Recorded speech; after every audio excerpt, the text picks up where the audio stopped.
Today we are applying properties of operations to write and evaluate equivalent expressions. The first property we have is commutative property. This property tells us we can change the order of addends or factors, and it will not change our answer. So if we're adding or multiplying, we can do that in any order. Associative property tells us we can change the grouping, and it will not change our sum or product. Again, only with addition and multiplication. All right, so when we apply these properties, if I look at this first one here, we aren't just necessarily looking for the answer here, we are looking at how we can apply the properties. So yes, we can just add all of these together, but what we're doing is changing the grouping or the order to make it a little bit easier to evaluate in our heads and show how we can do that with the properties.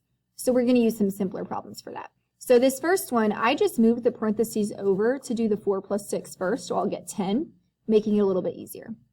So I did 4 plus 6 and then plus 17. So what I did is I applied the associative property of addition. Okay, then I added 4 and 6 to get 10 plus 17, then added the 10 and 17. Okay, on the next one, 22 plus 19 plus 8. The 22 and 8, if I group those together, I'm going to get 30. So I definitely want those next to each other. So I rewrote the problem and switched the order. So that was commutative property of addition. Then I grouped the 22 and 8 together. That was associative property.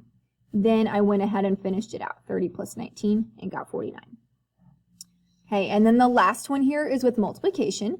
And the first thing I noticed is I have 5 times 2. That's going to give me 10. So I definitely want that one to be done first. So I put parentheses around the 5 and 2.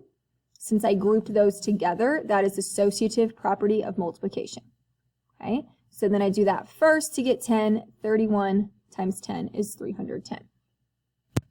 All right, turn the page and then go ahead and pause your video and try using the commutative and associative properties to evaluate these. So in this first one, you're going to want the 37 and 13 next to each other, the 4 and the 5, and so on. Pause the video, give that a try, and then you can unpause and check your work. Okay, here is what we ended up with. Number 1 was very similar to letter B on the first page here. So again, I applied commutative property and switched the order, associative property to do the 37 and 13 first. Number 2 was very similar to letter C, commutative property to change the order and then grouped the 4 and 5 together. That was associative property.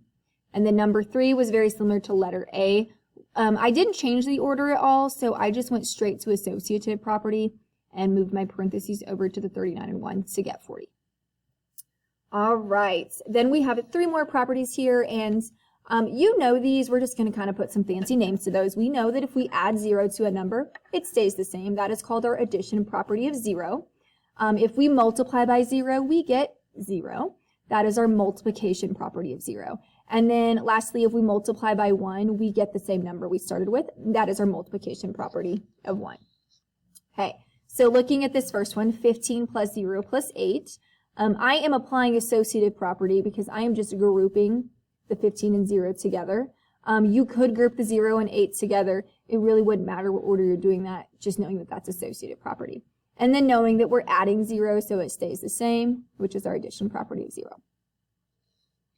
Okay, letter B, 12 times 1 times 3. Again, I'm starting with associative property of multiplication because I'm grouping the 12 and 1 together. And you could have grouped 3 and 1 together. You could have done the 12 and 3. But ultimately, at some point, you're going to multiply by 1 and end up with the same number, which is the multiplication property of 1. Okay, and then this last one, 23 times 15 times 0. I'm applying associative property of multiplication.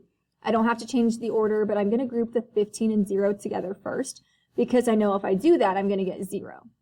Okay, and then it's multiplication property of 0 because that's 0. So anything times 0 is 0. The one thing I would not do on this one is I would not group 23 and 15 together first because you don't need to multiply those. I could do 23 and 15, but I'm still going to end up multiplying by 0 and end up with 0. So if I do it this way, it's actually less steps. All right, go ahead and pause your video and try 4, 5, and 6 at the bottom there. Hey, here's what I ended up with for 4, 5, and 6. There's multiple ways to do these. For example, number 4, you could have grouped 0 and 5 together first.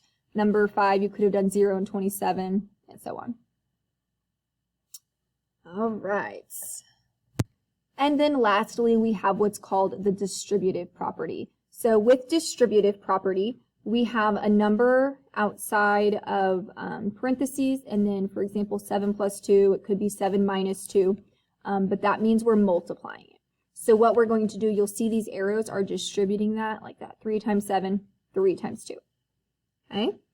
So if you take a look down here on this first one, I distributed the 6, so I did 6 times 9, and I'm subtracting in the parentheses, and then 6 times 4, so that's here. Then brought that down, 54, 24, I get 30. Yes, I'm going to still get the same answer if I do 9 minus 4 and multiply by 6. It is the same, but what we're doing here is showing how to apply the distributive property. So the directions say to use that, not just get the answer. This works even with multiple or more than 2 numbers in your parentheses. So for example, over here, I have 4 times the quantity 6 plus 8 plus 3. I did 4 times 6, that's this one, 4 times 8, here we are, and then 4 times 3. Finish that one out. Go ahead and pause this and try the 3 at the bottom there. Okay, number 7, 8 times 4, 8 times 7. Number 8, if you needed to, you could rewrite it and put the 7 on this side. So 7 times 8, 7 times 5. This last one, we have 3 numbers, but we also have 2 different operations. So I did 5 times 6 plus 5 times 8 minus 5 times 3.